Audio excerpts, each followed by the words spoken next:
Hello and welcome. This is a podcast called The Unhinged Binge. I'm the person talking. I'm Lego. Today, I'm going to talk about the Nightmare on Elm Street franchise. Going through all of the films. I won't be going much into any of the extra stuff. I'll mention it, but I won't go in depth. And I'm also not going to be going in depth on the background of the movies, mostly because almost every other podcast does that, so you can go listen to them. I'm doing my own thing because that's what I want to do, and that information has just been repeated so much. You can just go watch, what is it, Never Sleep Again, the documentary. Read IMDb trivia, whatever.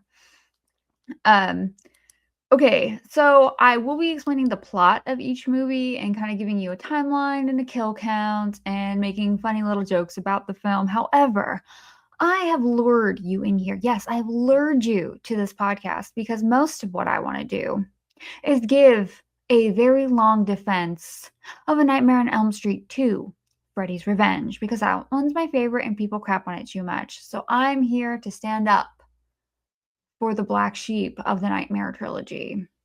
I don't know if it is. I feel like there's other movies that people definitely dislike more in this franchise, but that's what I'm here to do because, well, I wanna, because that's what I want to do. So that's what I'm doing. Thank you for listening. I'm so sorry for what is about to happen. So, Nightmare on Elm Street is created by Wes Craven, produced by New Line Cinema, specifically Robert Shea. We have our iconic slasher, Freddy Krueger, played by Robert Englund, a multitude of final girls who I'll go into as I go throughout each film specifically. There are 9 official films in the Nightmare on Elm Street franchise, 7 that are in like the narrative canon. There is a crossover with Friday the 13th. There is the kind of spin-off that is a new Nightmare, and the remake. New Nightmare also has a really great fanfic film called Dylan's Nightmare, which I would totally recommend. It does bring back some of the original actors, and the guy they got to play Freddy was really very good. There was an anthology TV series called Freddy's Nightmares. It ran for 2 seasons from 1988 to 1990 with 44 episodes. I've never watched it, don't know anything about it. It exists. So there's that on that. In 2003, like I said, there was a crossover with Friday the 13th, and that's went out into a comic book series, Freddy versus Jason versus Ash, which is quite good. I do own that. Freddy has appeared in a lot of other comics, and so many things pay homage to him, from like episodes of Rick and Morty, for instance. All kinds of things. The Transylvania Twist, an 80s horror movie directed by, I think it's 80s, directed by Jim Warnowski. Yeah, there are a lot of things that like feature copyright infringementless versions of Freddy. And so in all this, Freddy has become a pretty big like celebrity. So while the movies started to make less and less on the investment that was put into them, the merchandising, I'm sure, made up for that. Yeah, they definitely have a lot of Freddy stuff. And I also would like to throw out that the first 5 films posters were all painted by the same guy, Robert Peake, and those posters are so beautiful and iconic. I would absolutely hang any of those on my wall. Like, they're so gorgeous. And as I said, I'm here to defend A Nightmare on Elm Street 2, Freddy's Revenge. So buckle up. The Rainbow Express is pulling out. All right. So if we begin with A Nightmare on Elm Street, which was released November 16th, 1984. It was written and directed by Wes Craven. It was composed by Charles Bernstein, and the effects, I believe Freddy, like the initial look of Freddy, was created by David Miller. And we are taking place in Springwood, Ohio. I believe the date, however, was retconned to be 1981, despite the movie coming out in 1984, just for the sake of the timeline making sense. And Ohio? Okay. The events of the film are as follows. Oh, wait. I'm so sorry. I did want to read the tagline. If Nancy doesn't wake up screaming, she won't wake up at all. Okay, now the events of the film are as follows. Okay, high school student Tina is having nightmares. Okay, we're on a good start considering the film is called A Nightmare on Elm Street. So her parents go out of town and she's afraid to sleep alone. So she asks her friends, Nancy, Glenn, and her boyfriend Rod, to spend the night. And I really like the friend group that's established here. They actually feel like friends and they're kind of having fun and teasing each other. And they all show up for Tina in her time of need. So I really, really like that. That night while sleeping, Tina has another nightmare wherein we are introduced to Robert England as the dream demon himself, though we don't know his name yet, who he is or what his deal is, except that he likes to murder people and he has a glove with knives for fingers. He kills Tina very graphically. Her body is ripped open and she levitates along the walls and ceiling as Rod screams hopelessly below. Very poltergeist. They did a phenomenal job on this scene. The effects, I'm going to say this for every film, the effects are fantastic. So I want to point out here, though, that this killer is taking a life in a dream, but we're seeing it depicted in the real world in a way that is, you know, not possible in terms of gravity. It would make Newton get real pissed, you know? So I would say, just based on this kill alone, that what happens in a dream has real world visible implications that are in a surrealist way. But you could then argue that Rod maybe had already started dreaming about Freddy too, so maybe they're having a shared experience, but I don't think that had been established yet, so I don't know. Dream logic is confusing. We move on. The police arrive as Rod is running away. Really smart, good choices here, Rod. We discover that Nancy's father is Lieutenant Donald Thompson, and from here on out, I will be calling him Lieutenant Daddy. He is played by John Saxon, who is the cop from Black Christmas. I had canon that that's the same character. Okay, so Nancy's also having nightmares. Rod is arrested and killed in prison in a dream. The killer manipulates, I think it's the sheets, right, to tie around the bars of the cell so Rod is sleeping and it looks like he unalived himself. Note, Freddy manipulated the real world to kill Rod in his sleep. I'm just saying, he affects the real world. People out here saying he doesn't, he's doing it. Every kill thus far. 2 for 2, baby. Nancy discovers that the killer is Freddy Krueger, a dead child killer. So I'm going to read the rather long quote from her mother. Did you know her mother's name was Marge? Marge? Unfortunate. So, you want to know who Fred Krueger was? He was a filthy child murderer who killed at least 20 kids in the neighborhood. Kids we all knew. It drove us crazy when we didn't know who he was, but it was even worse after they caught him.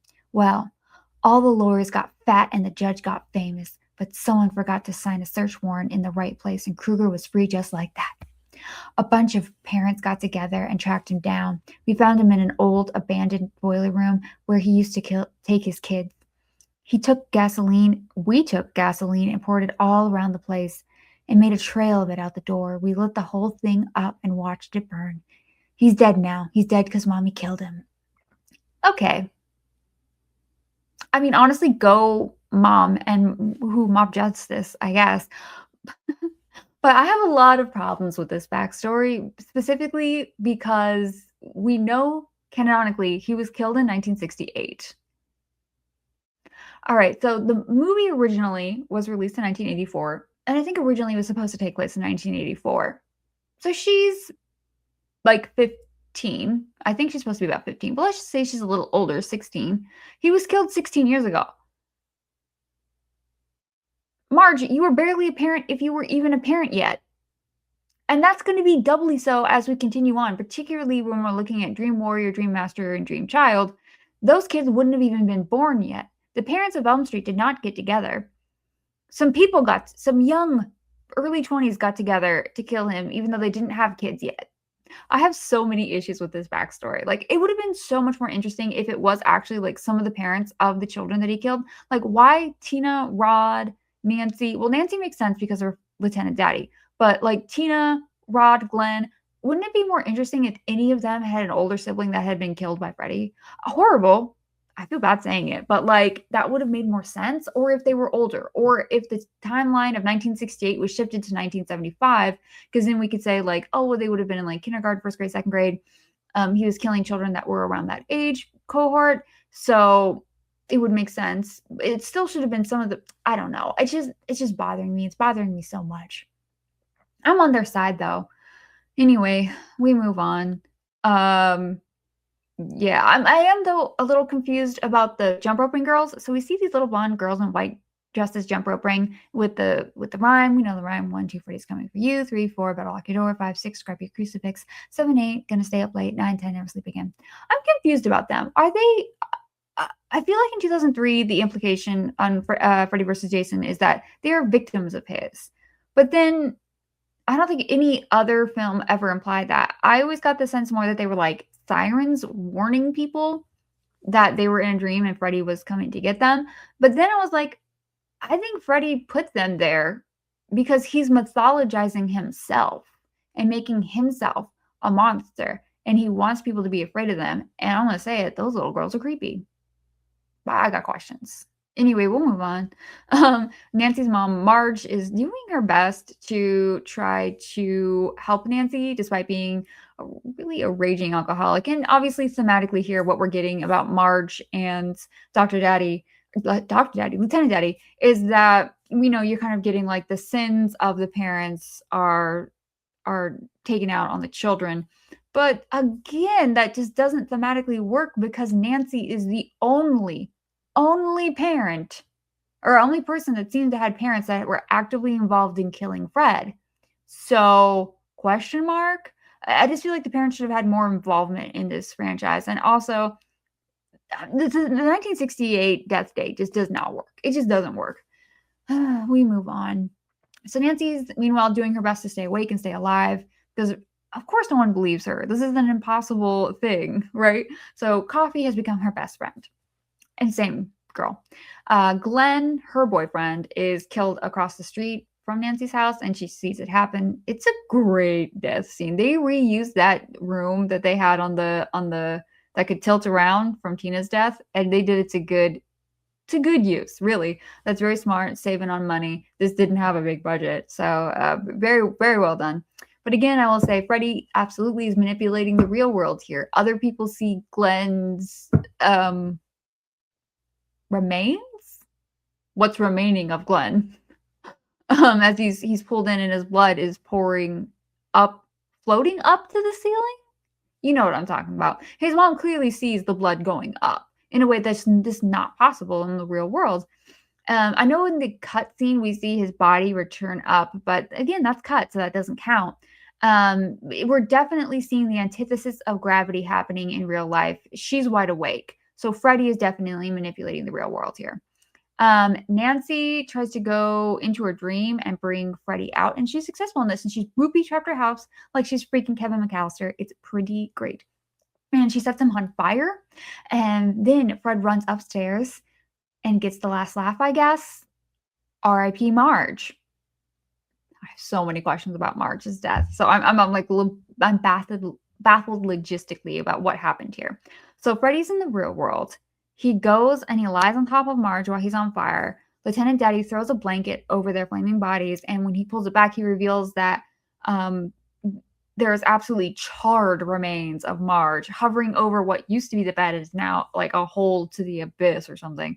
And her body lowers into the hole and the bed returns to normal. It is a great looking scene. I absolutely love the effect that was done here. It is very, very cool and creepy and atmospheric. However, what happens actually though, because by the way, this is definitely him manipulating the real world, right?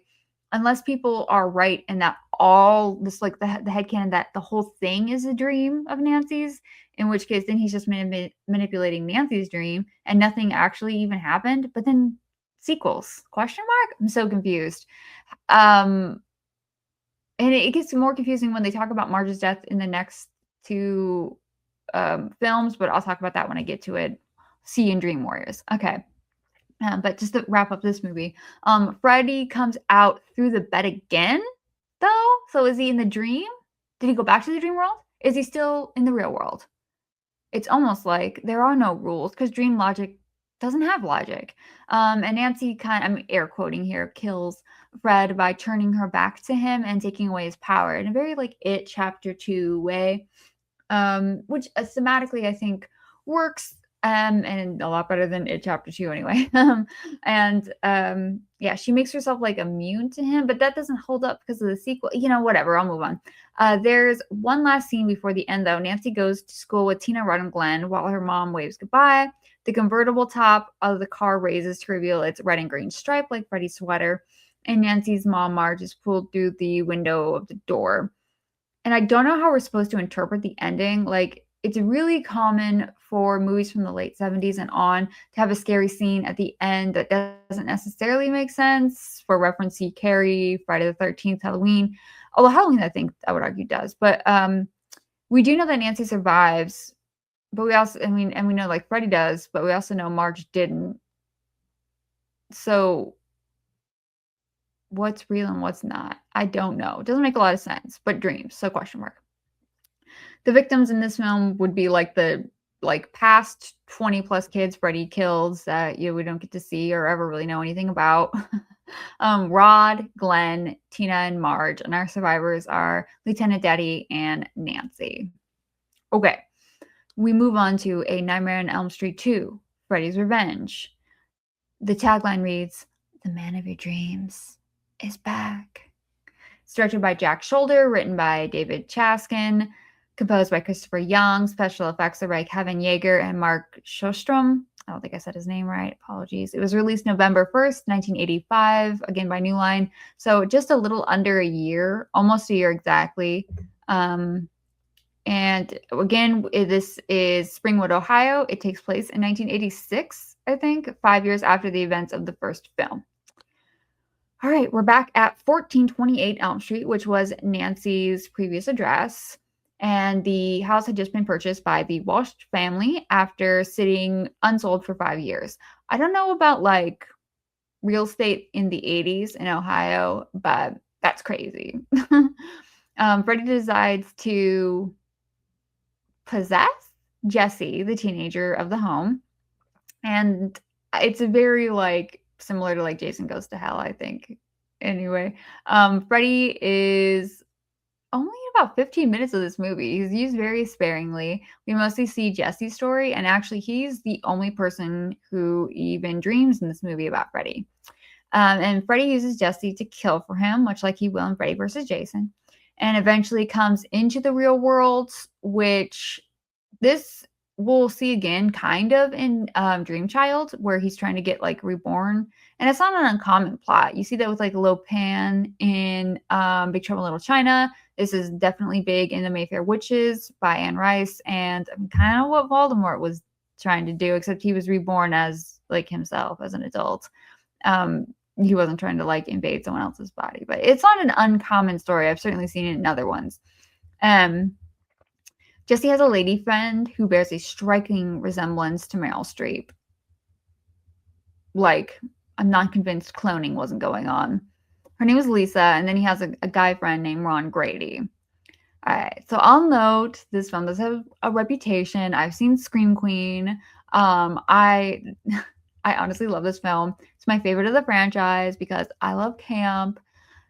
Though I do think it's a good standalone film. It really is more of a possession story, but it does fit into the Nightmare franchise. It does. It does fit here. It does. And if you say you don't like it because it doesn't follow the rules, I want you to get all of the way out. Get out. You're repeating ready-made criticism. Someone smarter than you said this, and you're just repeating it. Like, what are the rules? No, actually sit down and walk me through it, because I've done a deep dive. I've done more than one deep dive, and I'm not seeing it.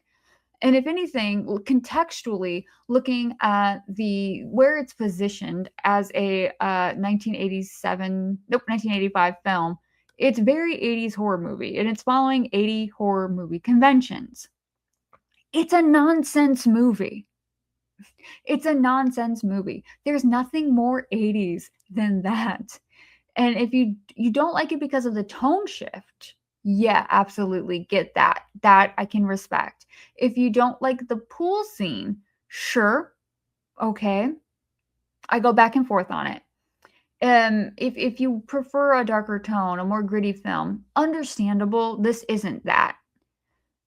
But I think a lot of people don't like the mood and tone of the film specifically because it is very queer and that makes them uncomfortable. So they fall back on ready-made criticism because it's easier and other people have said it so they feel more comfortable expressing that and that they get a pass on their homophobia. But no, I'm going to call you out or at least I'm going to ask you think for yourself. At bare minimum, don't be lazy. One thing you can't argue is the effects are still good. Jesse's parents suck. I'd argue Freddy even looks better in this movie than in the first movie. They did have a bigger budget, though, admittedly. Robert Englund's performance is consistent from film to film, so I don't think you could say anything about his performance in any of these. And another thing about the rules, dreams don't necessarily operate the same from person to person, let alone even from dream to dream, right? Like how one person dreams isn't necessarily how another person dreams. And like how you like one of your dreams might not be the same as the other. Like I've had a lucid dream that doesn't feel the same as a dream that isn't lucid, right? Um so maybe this movie feels different because Jesse's dreams are just different than Nancy's. I don't know what I didn't look up any of this to see like is there any research done on like do men dream differently than women? I don't know. I would say probably not, but that would be interesting. I've heard people critique the opening because Jesse looks worse than he does in the rest of the movie, and it's like, are you joking? It's literally a dream. You think maybe that this teenager is insecure, so he thinks he looks less good in his dream than he does in real life? Like, go watch Buffy. Oh my gosh. And that bus drives off the road into a desert. People critique that. I'm like, I don't, it's a dream. I once had a dream that the sky was a lava lamp. It's a dream. Anything can go. Where's your creativity? Damn. So there are inconsistencies that don't make sense, even within the movie. I will absolutely say that. But again, it's an 80s horror movie. Find me one that doesn't. Coherence? It was the 80s. Never heard of her. Like, why is Jesse the only one having dreams? Would the movie benefit from other people having dreams? I actually think no, just because thematically what the film is doing. I don't think that was wrong. Does it make sense that Freddy even cares about Jesse? I don't know. Does it make sense that Freddy has an obsession with the house? I mean, based on the rest of the franchise, yes, Freddy is obsessed with 1428 Elm Street for reasons I don't understand. I mean, narratively, that doesn't really make any sense. Why Elm Street? I don't know. I'll get back to that. Um, I kind of thought that maybe he was attached to the house because Nancy dragged him into reality there, and that within that house, the line between the real world and the dream world has blurred, kind of like what Stranger Things is doing. So with the blurred line between the dreams and reality, this film kind of makes more sense that he would be able to go into Jesse's dreams then and maybe try to possess him because maybe now he's realizing that that is something he's capable of doing, which he did not know in the first film. Like, why did it take him so long to even start killing these kids? That doesn't inherently make any sense. Maybe it took a while to get that power. Maybe now that he's been pulled into the real world, he has different powers and abilities or less power and ability. So he's like stuck in that house, only being able to affect Jesse, and he needs Jesse to make other people more afraid of him. Freddy trying to get other people to like spread the word about him is so common, which is also why I think that he's the one who created those little jump roping girls, but that's neither here nor there. Okay, so we'll move on. I don't necessarily understand how long Jesse's lived there. I'll give you that. I don't get it. Like, well, how is he where you have friends with a friend in Lisa? How do they meet? Why are they so close? That's confusing. There is room for improvements. So, like I said, I go back and forth on the pool scene.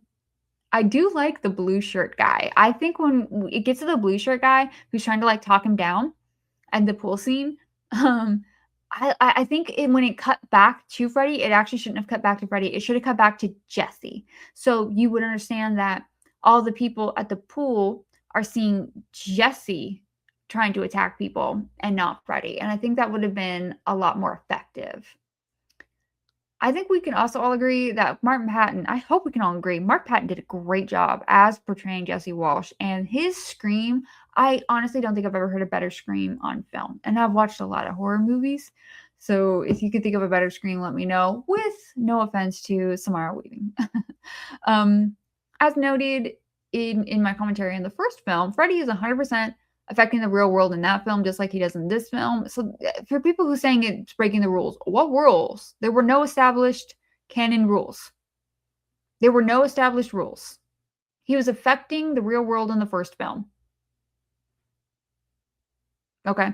And I really do think that Nancy bringing him into the real world could have even changed the rules. But again, they didn't establish any rules, so it's hard to say. There's nothing canon. And like, so what if it did break the rules? Do you like Friday the 13th Part 2? Well, newsflash, I don't know if you watched the first fucking one, but, Jason was dead. It doesn't make sense that he's alive. It doesn't make any sense. That's not a good complaint. That's not a good criticism. So stop using that as a complaint when that's not really your problem with the movie. Do some introspection and figure out what your problem with the movie is. The idea that Mark Patton made the movie queer, which the writer David Chaskin has put forward at some various points, is ridiculous. Like, films have a language. In the language of cinema, we have accepted that the lead of a slasher is a feminine role. By positioning a male in that role, it kind of automatically makes them effeminate. You can look at Child's Play in Friday the 13th Part 4. Well, look at the age that they had to make that child for them to be able to be the lead final surviving character. They had to be prepubescent. We follow Tommy Jarvis and Indy Barkley as they get older, but they got a little bit, well, Tommy got a bit mentally unhinged as the film went on, so that kind of works a little better.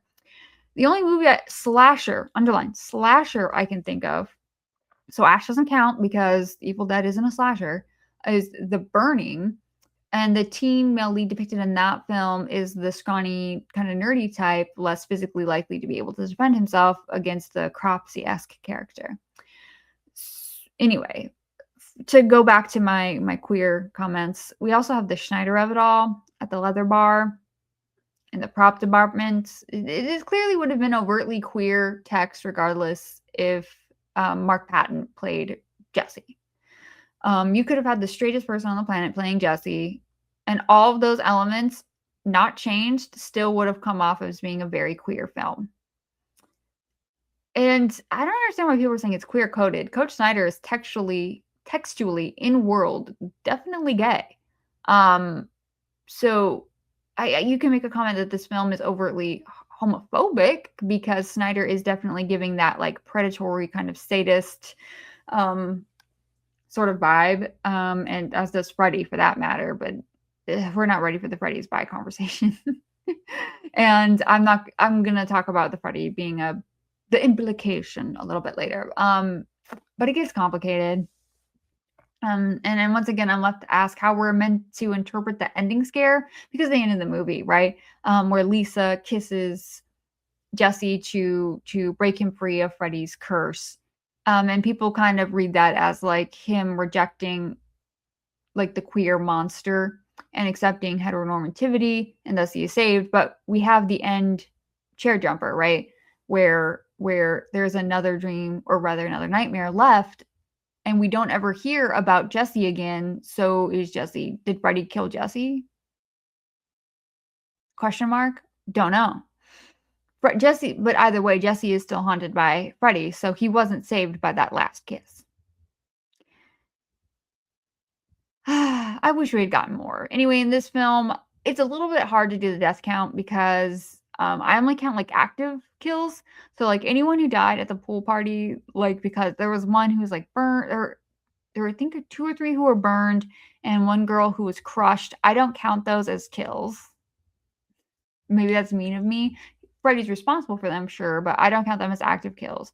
So he actively killed 3 guys at the pool party, Ron and Coach Snyder. And then I don't know if he killed specifically any women. I didn't see. I mean, he does kill Lisa's friend on the bus, but that was a dream sequence at the end, so I don't know if that counts because I don't think she actually died, but I don't know.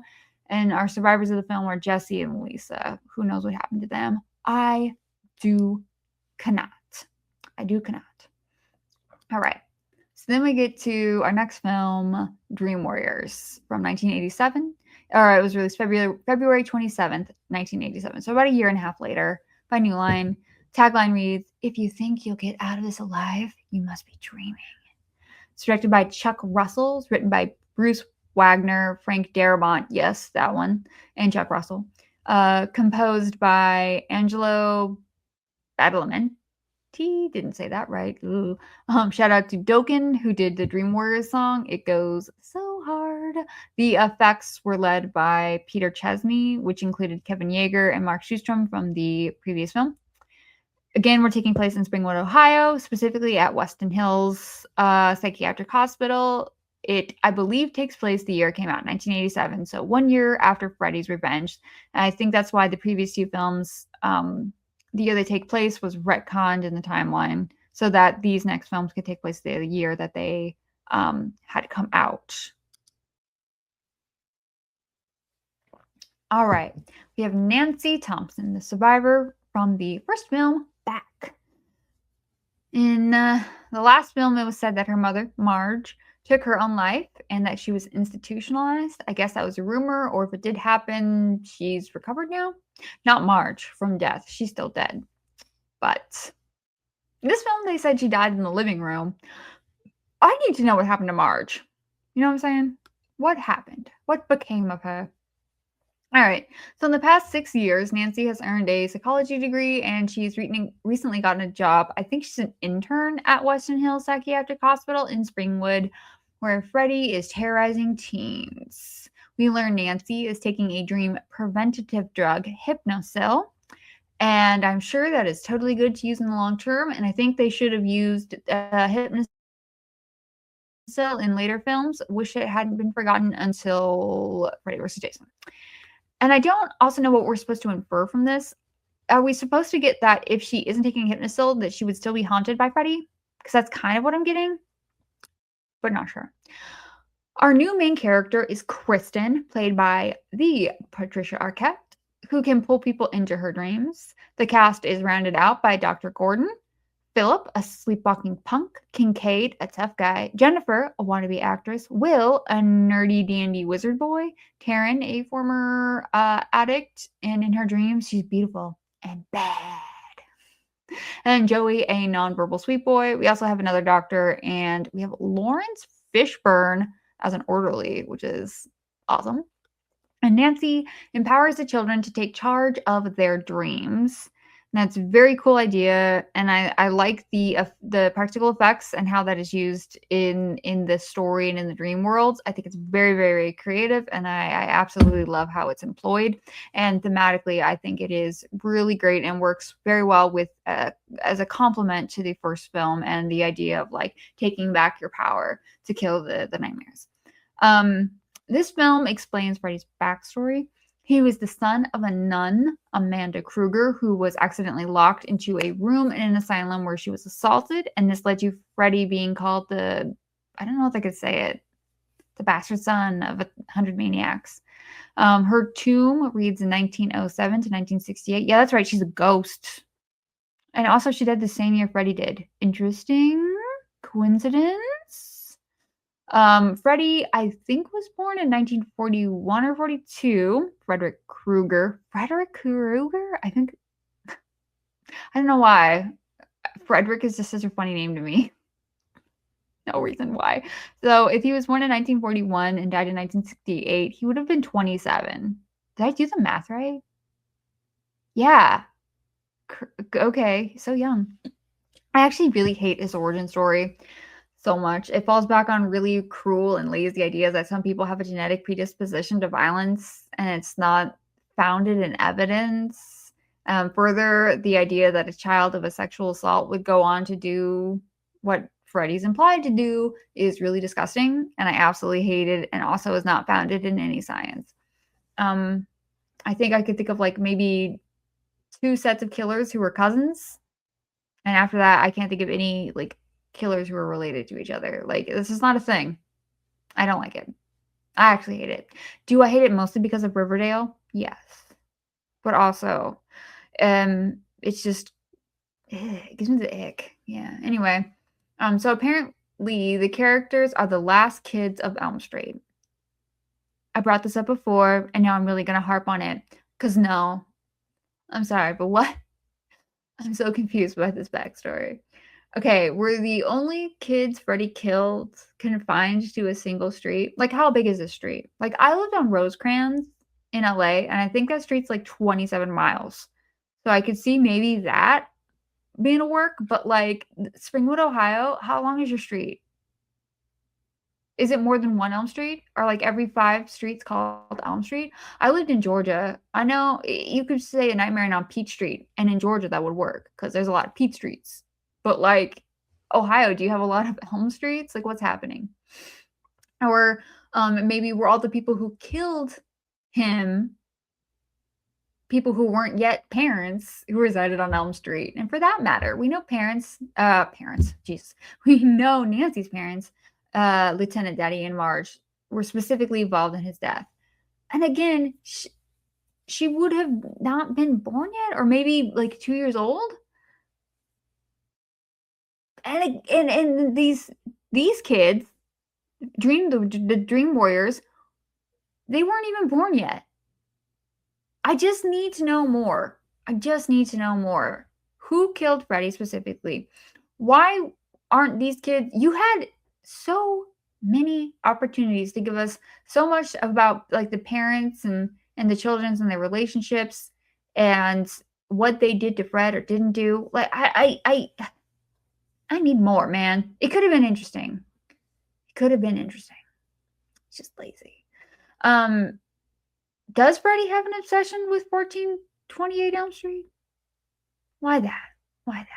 And if all of the kids are institutionalized, lived on Elm Street, did Dr. Gordon never consider an environmental factor? Because at that point, I really feel like the CDC should have been called. Like, is there something in the water? We should get that checked out. We should just test it, just to be sure. Is there a gas leak?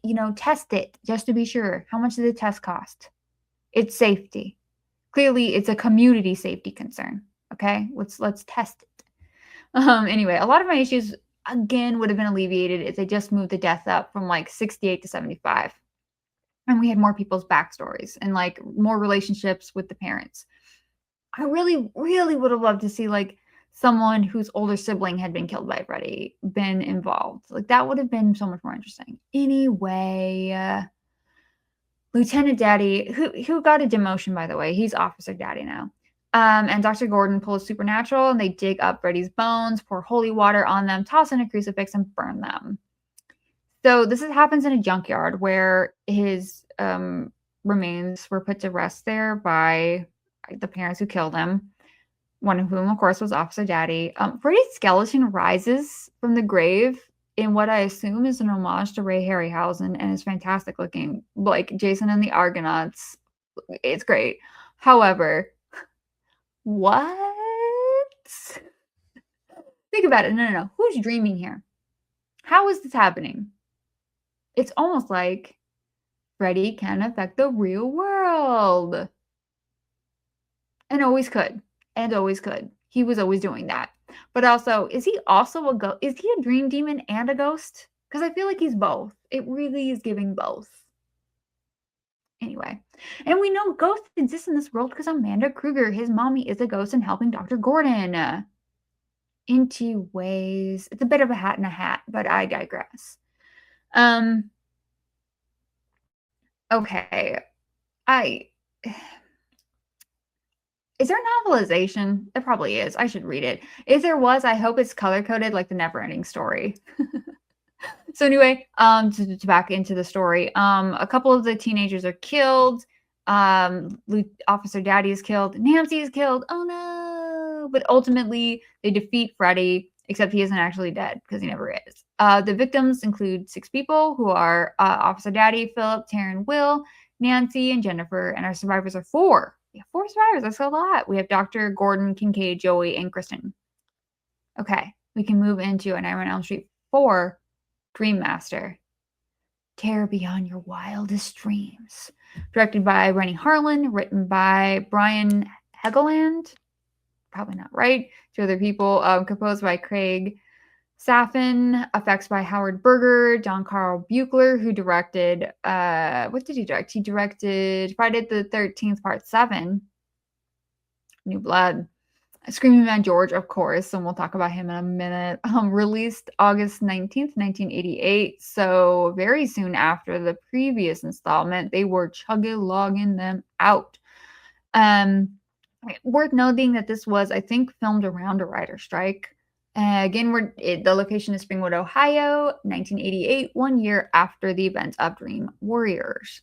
The surviving Dream Warriors, Kristen and Joey Kincaid, return, and then they die. Does that happen? This franchise is really pretty uninterested in having survivors and like continuing storylines. So, okay, which is fine. I mean, if you're looking at 80s horror movies, that was pretty standard, and they hadn't really quite figured out the language of franchises yet. So that makes sense. And it is a horror movie. You expect people to die. On the note of Kincaid's death, though, the first character you kill is the black guy. Choices. And I am a little confused about the junkyard scene. Like, why did that need to happen? Because Freddy was buried and cremated in the... Well, he was kind of cremated twice. But he was buried and then later cremated in the real world in a junkyard. But Kincaid dreams about the junkyard. So why did they... For what reason? Why did that need to happen? That's just really dumb. It's almost like there are no rules. What's the point? Shut up about the rules. Oh my gosh. Yeah. It is also interesting how many boys... Oh, because he kills Joey in a waterbed. And I think it's kind of interesting how many boys that Freddy kills in bed. Just throwing that out there. I have nothing else to say about it. It's just interesting. Anyway, we do see that Kristen has made some friends in high school, and the perspective kind of shifts focus from her to them. So why we couldn't just have Kristen be the main character, I don't know. But she passes her powers on to Alice Johnson.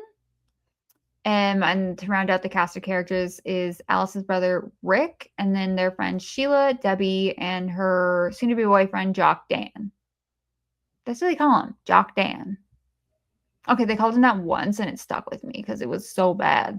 So Alice is a shy, daydreaming girl with an awful 80s dad.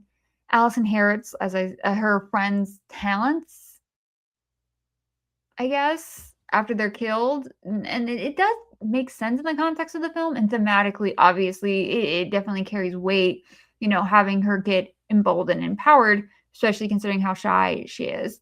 But the Dream Warriors were empowered in their dreams. Whereas in this movie, these kids had real life practical skills. So I don't understand why she inherits them. Like, Rick was a martial artist. I might be getting Sheila and Debbie backward, but one of them was inventive and the other one works out. And then Jock Dan was a himbo. So it makes sense that she got nothing from him. Guess he can survive. I just don't understand the change up. It would have been kind of better if they had like dream alter egos too, and then she inherited those, but whatever.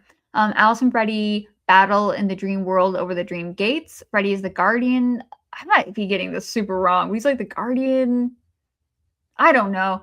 Alice shows him his reflection or something, and that... No, what's happening? I was so thoroughly uninterested by this point. I don't like this movie that much. But I will say the effects look really, really cool with the souls pushing up against Freddy's chest, one of whom is Linnea Quigley. The movie definitely gets an A+ for effects, as always. Screaming at George turning that girl into a cockroach is disgusting. His effects are always so goopy. I appreciate them, but I also hate them. but in like a complimentary way.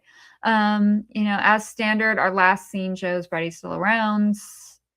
I liked that Alice got emboldened, but it is a bummer that she got emboldened because her friends are dying. Like honestly, if my bestie needs me to kick off for her to get, a backbone, sorry, babe. I like that her nightmare was that she's gonna spend the rest of her life working at a crappy diner. And honestly, that's relatable. Again, our victims are 6 people. We have Kincaid, Joey, Rick, Kristen, Sheila, and Debbie, and our survivors are 2 people, Alice and Dan. Moving on to A Nightmare on Elm Street, Part 5, Dream Child. Freddy Delivers, directed by Stephen Hopkins, written by Leslie Bodum. Story was by 2 other people. Composed by Jay Ferguson. Effects, we have our K&B guys like Howard Berger, Nicotero, and Kurtzman. It did say that David Miller was back, but I don't know if maybe he's retroactively getting credit for like the first movie that he did the effects on or not. It was released in August of 1989. Summer release for a Nightmare movie just feels wrong. They should be released in like September or October. Anyway, we're back in Springwood, Ohio in 1989, a year after the events of Dream Master. We see our 2 survivors, Dan and Alice, from Dream Master return, and they are graduating high school. Alice's drunk, awful dad really got a glow up. He really turned his life around. He might have the best arc in this entire franchise, actually, because Nancy's parents sure didn't. So Freddy's back, surprise, and oh my god, we see a Freddy baby puppet, which was an entire choice and a hard no for me. This movie is gyno horror, and I hate gyno horror, so I really don't like this movie, so sorry. We get more on Freddy's origins as Amanda Krueger's ghost is back helping Alice, both while she's awake and while she's asleep, I think. Is that right? I'm not confident that's right. A lot of things are happening while she's awake, but also maybe while she's asleep. I don't know. Why did we have to have ghosts and dream demons? It made things so murky. So it turns out the Dream Master Alice is pregnant with Dan's son, and the baby is getting powers from Freddy, I guess, I think. Also, Dan died. R.I.P. Dan. The motorcycle transformation is very cool, as was the music I played during it. I really like that scene. The baby is Jacob, and he appears to Alice in her dreams as like this 10-year-old boy. And yes, he is played by the little boy from Jurassic Park who didn't think velociraptors were scary. He really gets around. And he's going to end up helping to defeat Freddy with Amanda's help. Alice has new friends. They were just so pointless. Who even are they? Victims. So it's Greta, Mark, and Yvonne. Because I guess we needed people to kill. I wish that you're going to make another movie. You're going to make another sequel. Plan them out better. And how old is Alice supposed to be? Because she was in high school in the last movie. I don't know what the timeline of this movie is. So I'm thinking she must be like 18 or 19 in this one. Anyway, it's a whole ass choice. And the ending is just odd. Like, it's just odd. I can't redeem it. Having Freddy be, like, reabsorbed into Amanda's womb is gross. And again, the effects are good. And this movie's definitely getting hokier. But with, like, Mark's death or whatever, he turns into, like, a comic book character. It looks great. It's like the effects are great. And the ideas are cool, but they're also lame. I don't know how to explain it. Freddy was trying to come out of Alice's body at one point, was very reminiscent of Jesse and looked amazing. Like they really like tore this like, I don't know, model body apart. It was really great. In the end, Alice and Jacob live. So does Yvonne. Way to go, Yvonne. And as always, we get a hint that Freddy is still around this time with the Joe Grumpy girls. And I just don't like this movie. There's 3 victims, Dan, Mark, and Greta. And as I said, there are 3 survivors. And it just was kind of not it for me. I'm so sorry. All right, that brings us to Freddy's Dead. The final... Ooh, in my notes I wrote the final Friday. The final nightmare. They saved the best for last. It's an unfortunate tagline. It was directed by Rachel Talalay. I don't know how to pronounce her name. I'm so sorry. Rachel. But I will say, of the 9 Nightmare movies, 10 Friday films, 13 Halloween films, this is the only singular one to be directed by a woman. So it's important to me for that and for that. Not Alone. I actually like this movie quite a bit. It's written by Michael DeLuca, composed by Brian May. The effects were predominantly done by John Carl Buechler and his team. It was released September 13th, 1991, a Friday, September 13th, a Friday the 13th. Coincidence? I think not. And once again, we are taking place in Springwood, Ohio, but also outside of Springwood, Ohio. We're branching out. Freddy is trapped in Springwood, where he has killed all of the teenagers but one. And the adults have lost their minds. This movie is very cartoonish. It's very silly. I like it. It's goofy and fun. It fits in line with 1991 horror movies. Like, you go watch 1991 horror movies and it's like, yeah, this is in line. We're seeing what the 90s brought us. Roseanne and Tom Arnold make guest appearances. Freddy literally threw the last teenager, who will be known as John Doe, out of Springwood and into the real world. Is Springwood a dream? What? Is Springwood in a snow globe? Is it in the Tommy Westfall universe? Okay, so John Doe has amnesia and he's taken to a shelter in a neighboring town. There he is helped by Maggie, a social worker, and she's also looking after a couple other youths. Tracy, Spencer, and Carlos will round out our cast. And Doc. I like Doc. We do learn a little bit more about Freddy's backstory. So Fred's adulthood, he was married to Loretta and had a daughter, Catherine. He worked at a power plant. In his spare time, he operated as a Springwood slasher, killing children. He killed both boys and girls. So, like, finally, that's confirmed for me.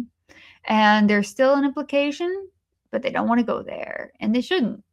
More on that later. He killed around 20 kids in the neighborhood before being arrested. Due to a technicality, he was released back into public, only to be killed himself in 1968. Apparently, he also killed his wife, but I guess we didn't know what he cares about Loretta. R.I.P. Loretta Krueger. He also killed his adoptive father, who was played by Alice Cooper, which is funny because Alice Cooper was also involved in the 6th installment of Friday the 13th, Jason Lives, with that banger soundtrack. We learned that Maggie is actually Catherine Krueger, his daughter. Shock. Awe. Who could have seen that coming? Freddy kills some of the teens at the shelter. We see how Springwood has become creepier than Silent Hill. John Doe dies without ever learning his name, which is kind of sad. Anyway, something about dream demons, and Freddy's pulled into the real world, and Maggie kills him with the help of 3 glasses. It makes sense. It makes sense. No, it does. It's goofy. It's silly. It's not giving serious. I like it. So our victims would be John Doe, Spencer, Carlos, his adoptive father, Loretta Krueger, and our survivors are Doc, Maggie, and Tracy. And never to be heard from again. Don't know what happened to them. Don't know what's going on. And we don't make a movie for a while. Then we get Freddy versus Jason. And the tagline is "Winner Kills All," directed by Ronnie Yu, written by Damian Shannon and Mark Swift, composed by Graeme Revel. I didn't write who the effects by. Whoops, that's my bad. The location is Springwood, Ohio, and Crystal Lake, New Jersey. Takes place in 2003, 4 years after the events of Freddy's Dead. So it's been 4 years since Freddy was really able to properly massacre some teens, and he's getting angsty. Springwood has had time to heal, the teens move back in, and anyone who talks about Freddy is sent to Weston Hills Psychiatric Hospital and given Hypnosil to prevent their dreams. Freddy is good and in hell with Jason. Oh, both their prior titles made sense.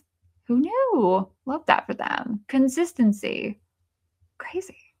Freddy is able to resurrect Jason, who I guess is just like buried and waiting to come back because zombie Jason.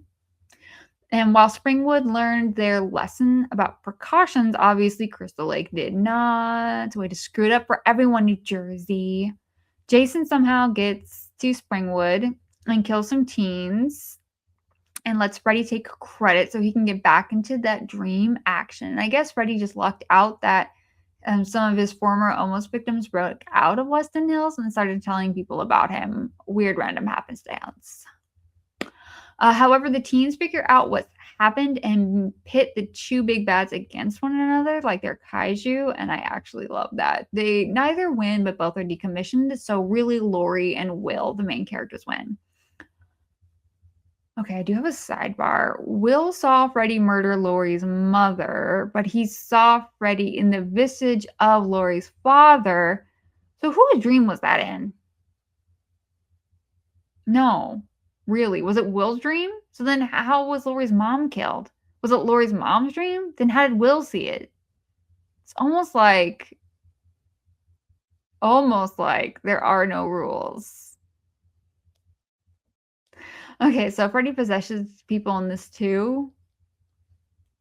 It's almost like Freddy's Revenge is canon and doesn't break any rules.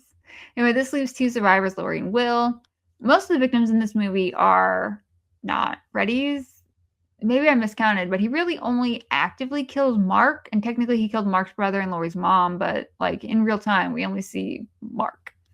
As I said, this was spun off into a comic book in 2008, Freddy vs. Jason vs. Ash. It's really great. Ash from the Evil Dead. And in 2010, oh goodness, we get the remake, A Nightmare on Elm Street. Tagline, welcome to your new nightmare. Directed by Samuel Bayer, his directorial debut and only movie. He's done a lot of music videos. It's written by Wesley Strick and Eric Heisner. I didn't say that right. Composed by Glenn Scantlebury. It's a fun name. It's released April 30th, 2010. April's a choice. Again, we're in Springwood, Ohio, and I guess it takes place in 2010, I assume. I didn't say anything that said otherwise, and this version does not go well. Oh god, I hate it. This adaptation played up Freddy's misdeeds, making him not only a child murderer, but a predator too. While the 1984 version really heavily implied it, this movie not only makes it canon, but very clearly contextual in a way that is not fun to play out on screen and watch, and it was a awful mistake in my opinion, and it seems to be the consensus. People just don't want to watch that. We don't want to watch that. The decision to make his burn scars more realistic, I also think was a mistake. I really feel like Freddy Krueger, Robert Englund's Freddy Krueger, was actively like mythologizing himself, like with the jump roping girls. I think he chose to look like that partially because he liked being a monster and scaring people. That's just my headcanon. But the idea to make the scars more realistic, it doesn't make him scary. And the implication that it does is kind of crappy and rude. The CGI usage was not done well, but that's 2010. So the franchise overall has really amazing kills and unique surreal dream sequences, and this film just lacks creativity. There's a way to walk back to a lighter tone that the later films progress to without doing this like angsty teen thing. And the movie to me just failed on every aspect. And then we get to the cast. Oh, unfortunate. I honestly don't think Jackie Earle Haley was right. To me, the actor, you can't act scary. Like, I can feel Jackie Earle Haley trying to act scary. That's not scary. Robert Englund as Freddy was having fun. He enjoyed scaring people and killing people. From his first, this is God. He was having a good time, and that came across, and that is creepy AF. Like a guy going, "Why are you crying? I haven't even got you yet." We know you're deepening your voice, brother. Come on. It's just a bad choice, We go back to the plot, I guess. Once again, he's burned alive by the parents of Springwood, one of whom is Clancy Brown. And I never thought I'd say this, but you wasted Clancy Brown. He's my favorite actor, and it's a shame. I tell you, it's a shame. But this time, he isn't a killer who got off on a technicality. The parents don't even notify the police at all. They just kill him. Why do we do that? Why was that a choice? Why was that the decision to well, this is and I don't mean like in universe, why did the parents do that? I mean the writers. Why would you write that? That's dumb. That's dumb. Why? Freddy returns to haunt the dreams of the children he abused and kills them in their sleep. That is disgusting. Why would you write that? I would never want to watch that. I would never want to see a sequel to that. And that's probably why we didn't get one, because most people feel the same. It's just weird. Further, this movie goes down the repressed memory route, and I want to bang my head into the fucking table. I hate this. It is some Michelle remembers Freudian nonsense not backed by any evidence-based science. It's just not how trauma works, and it's frustrating to watch. If you want to go a little bit deeper into it, like repressed memories, well, they definitely don't work like how they're being depicted here, and they certainly wouldn't work with like an entire group of children. I can understand like downplaying trauma. That happens a lot, particularly if people are being gaslit by like their parents, and also people do that to themselves. Like you hear particularly girls and women say a lot, it wasn't that bad. Worse happens to other people. I got through it. And it's like, no, girl, like what happened to you was bad. And it's okay to, live in that and like accept that. And like, I mean, if you don't want to for your own mentality, that's fine. But like, there's so many people who will talk about something and they'll be like laughing. And you're like, ha ha ha. Okay, but you do know that's abuse, right? Like you do know that, right? Because sometimes people don't, and it's really sad. Or it's abuse, particularly if it happened a long time ago, isn't necessarily always sitting in your working memory.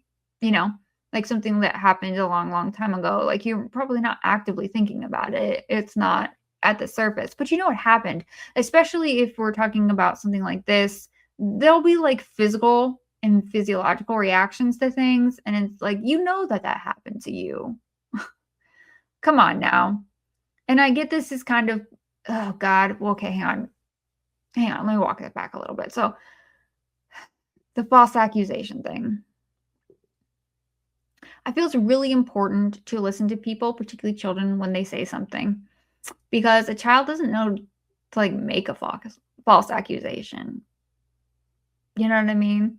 It's very, very important to listen to a child. I'm not saying you always have to believe what's being told to you, but I am saying you should listen without dismissing. And I know this, I feel like this is alluding to the Mink Martin preschool trial. Those kids didn't make any false accusations that ruined people's lives. Adults led children to saying some BS. That's not those children's fault. Those adults were at fault. Ridiculous. And how child abuse is treated by the screenwriter is just like honestly inappropriate, beyond incorrect, and perpetuates dangerous, incorrect ideas, and then walks them back to make the lead of the film a pedo. A lot of men worked on this movie, to be honest. And it's also like, even with Wes Craven and these guys, like all of these films are people who are looking at like child abuse in this particular way, like a child predator, as a story to tell, because it's not their lived experience. It's something to exploit for narrative purpose. And that's also kind of shitty, by the way. And I'm not saying that to write about something you need to live through it, but to like so disconnect yourself from the fact that this happens to people all the time, that to you it's just a scary story, is at least have a little bit more respect. I don't know. I honestly don't care about the survivors. I don't care about this. I literally have nothing positive to say about the movie. I think from top to bottom, every single aspect of this movie failed. You know what? The cinematography wasn't bad. Everything else sucked. Okay. That brings us to the very last film. I'm sorry I went out of order, but I kind of went with narrative. And this is the one that's most outside of the narrative, which is Wes Craven's New Nightmare from 1994. Tagline reads, "This time the terror doesn't stop at the screen." Written and directed by Wes Craven, composed by J. Peter Robinson. Oh shoot, I didn't write who the facts were by again. I fail. It was released October 14th, 1984. See, now that release date makes sense. The location is LA. I think it's important that it takes place in 1984 because in the world of the film, the context of the film, there's an earthquake, and in the real world, if you're unaware, January 17th, 1994 was Northridge earthquake, which is like kind of the biggest earthquake that hit Los Angeles and the most recent big earthquake that hit Los Angeles. And there was a lot of destroyed property that they filmed. So honestly, you know what? Yeah, use the distraction to your advantage, I guess. So this takes place a decade after the first film. Wes Craven brought this into reality, and I mean like this, like literally, it's very very meta. And it's about like if Freddy Krueger became real and is hunting Heather Langenkamp, Wes Craven, Robert Englund, Robert Shea, and stuff.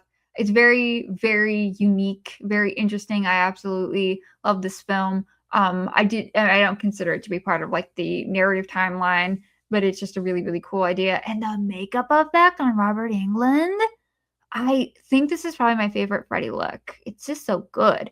If you're not familiar, there is a fan fiction film with Miko Hughes called Dylan's New Nightmare. Womp Stomp Productions did it, or Womp Stomp Films did it. Sorry, definitely recommend checking that out. That kind of concludes. I didn't get into like survivors or anything because I don't think that's necessary for this because it's not actually Freddy doing it. But yeah, ultimately, the Nightmare on Elm Street franchise has creative kills, and that's clearly the point. Like that's really all they thought about were like this, and that's typical of an 80s horror movie is like what's gonna look cool. So I'll never fault a movie for that. They did have pretty cool themes and ideas. However, there weren't rules. Shut up about the rules. Stop talking about the rules, okay? Unless you can really go ad nauseum and provide, you know, arguments against what I'm saying. The rules were fast and loose. Okay, they were fast and loose, and that's fine. It's okay. Chill. I know people want a new film in this franchise. I'm gonna be very honest. I don't. I don't know if it works. A lot of from what I said earlier, is because of the implication. Clearly, you cannot make the implication real, as the 2010 remake shows. But I don't think this story works well for a very different reason that I don't think Halloween works well nowadays. I think Jason can still work, but Halloween and Halloween and Nightmare on Elm Street, I kind of just don't think work as well. Because with Freddy, you have this character that's so difficult to place another actor in. What I think it would work is maybe if we had a different dream demon, but you couldn't call it Nightmare on Elm Street. Then I don't understand why it was ever. I mean, I understand thematically why it's Elm Street because you're saying like this could happen anywhere, but I don't necessarily understand the adherence to Elm Street for all of the sequels. And 1428 Elm Street. I mean, I get the iconography of it, but like narratively, it made less and less sense as we went on. I don't know. I just find I just don't think it works. Like, I don't think people want to see that story play out. You would have to make it, I think you'd have to have more integration with the parents and teens and Freddy and have a more connection to them. Otherwise, I just don't want to see a guy like a child killer. Like I just don't want that. I don't know. Other people do. I'm in the minority here. Other people want to see a sequel or a new remake, a new something. I don't. I think Robert Englund did a good job in this role. I think the effects department did phenomenal. Phenomenal. A plus on all of these movies. Knocked it out of the park, every single one of them. But I just don't think it's a story that people want to see anymore because it's kind of icky. and not in a fun way. The implication is icky. Always was. I think we can kind of forgive the older ones just because we have like rose-colored glasses on for them. But I just don't know but when you're watching a new movie like for the first time and without that like nostalgia, like we did with the 2010 one, it's like, oh no, this is awful. This is awful. Given that one again is more explicit, but it's yeah, it's not good. I don't know. That's really all I wanted to say. I just wanted to defend Freddy's Revenge and talk about this franchise. Yeah.